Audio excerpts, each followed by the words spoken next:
আল্লাহ তুমি সব কিচ্ছু জানো, হে আমার প্রভু তুমি আমাকে মাফ করে দাও।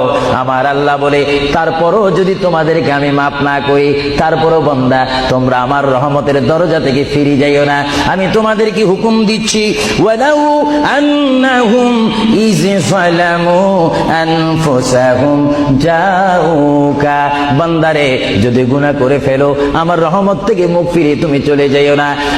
বান্দা, আকাশ পরিমাণ যদি গুনাহ করো, পাতাল পরিমাণ যদি গুনাহ করো, সাগরের পানি পরিমাণ যদি গুনাহ করো, পাহাড় তুলনায় যদি তুমি গুনাহ করো, আমার দরবার থেকে তুমি নিরাশ হইও না। বান্দা, আমি তোমাকে একটি রাস্তা পাঠাই দিচ্ছি, একটি পথ তোমাকে আমি দেখাই দিচ্ছি। সেই পথটি কোন পথ তোমরা জানো?